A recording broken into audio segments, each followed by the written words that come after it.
देश में भले ही कड़ाके की ठंड हो, लेकिन पश्चिम बंगाल का सियासी पारा काफी गर्म है और यही वजह है कि बीजेपी ने अब पश्चिम बंगाल के विधानसभा चुनाव में कमर पूरी तरीके से कस ली है। और इसी कड़ी में गृह मंत्री अमित शाह एक बार फिर से पश्चिम बंगाल के दौरे पर है। बड़ी खबर दौरे को लेकर मिदनापुर में लगे गो बैक के नारे और दौरे को लेकर मिदनापुर में गो बैक के पोस्टर भी लगे हैं। आपको बता दें कि दौरे को लेकर किस तरीके से मिदनापुर में गृह मंत्री अमित शाह का विरोध हो रहा है वो भी हम आपको बता रहे हैं। बड़ी खबर सामने आ रही है कि जब मिदनापुर गृह मंत्री अमित शाह पहुंचे हैं तो गो बैक के नारे भी लग रहे हैं। तो आपको बता दें कि केंद्रीय गृह मंत्री अमित शाह पश्चिम बंगाल के 2 दिवसीय दौरे पर हैं और बंगाल में सियासी उठापटक काफी तेज है, क्योंकि अमित शाह का ये दौरा काफी अहम माना जा रहा है। और ऐसे में इस दौरे में जहां एक तरफ अमित शाह कई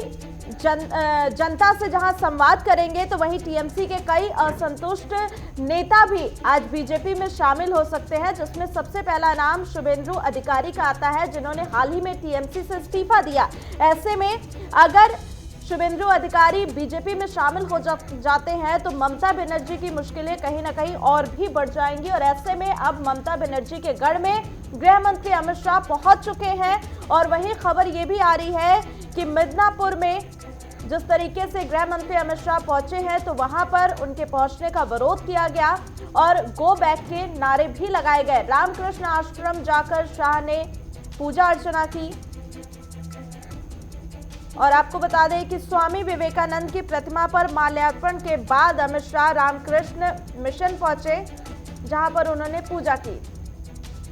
तो रामकृष्ण आश्रम जाकर शाह ने रामकृष्ण परमहंस को श्रद्धांजलि अर्पित की है और स्वामी विवेकानंद की प्रतिमा पर शाह ने पुष्पांजलि भी अर्पित की है। साथ ही आपको बता दें कि दौरे को लेकर मिदनापुर में गो बैक के पोस्टर लगे हैं। जिस तरीके से गृह मंत्री पूरी तैयारी में है कि पश्चिम बंगाल में जो ममता बनर्जी का किला है उसे ध्वस्त किया जाए, और यही वजह है कि बीजेपी कोई कसर नहीं छोड़ना चाहती है। ऐसे में आज कई अहम चीजें भी देखने को मिल सकती है गृह मंत्री के इस दौरे में, लेकिन ये तस्वीरें हम आपको दिखा रहे हैं। स्वामी विवेकानंद की प्रतिमा पर माल्यार्पण के बाद अमित शाह रामकृष्ण मिशन पहुंचे और यहां पर उन्होंने पूजा अर्चना भी की। तो ये तस्वीरें हम तभी की आपको दिखा रहे हैं। गृह मंत्री अमित शाह पश्चिम बंगाल पहुंचे हैं और किन लिहाज से ये इनका दौरा काफी अहम है ये भी हम आपको बताएंगे। लेकिन उससे पहले आपको बता दें कि जो दौरा है गृह मंत्री का, ऐसे में कहीं ना कहीं टीएमसी में भूचाल सा आ गया है, क्योंकि तमाम टीएमसी के जो बागी नेता है वो आज बीजेपी में शामिल हो सकते हैं।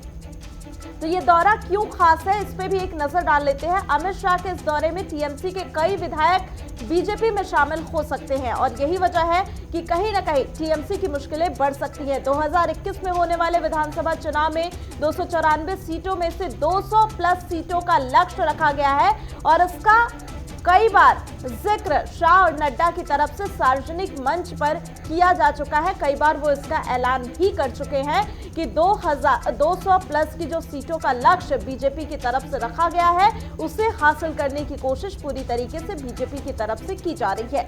इसी के साथ अमित शाह के ऊपर इस लक्ष्य को पूरा करने की जिम्मेदारी सौंपी गई है। तो गृह मंत्री ने खुद अपने कंधों पर इस लक्ष्य को पूरा करने की जिम्मेदारी ले ली है और अध्यक्ष के अलावा खुद अमित शाह ने बंगाल फतेह का पूरा खाका तैयार किया है और इसी कड़ी में बंगाल पहुंचे हैं। अमित शाह के नेतृत्व में 2019 के लोकसभा चुनाव में बीजेपी ने शानदार प्रदर्शन किया था और यही वजह है कि अब जो बीजेपी का कॉन्फिडेंस है वो काफी हाई है।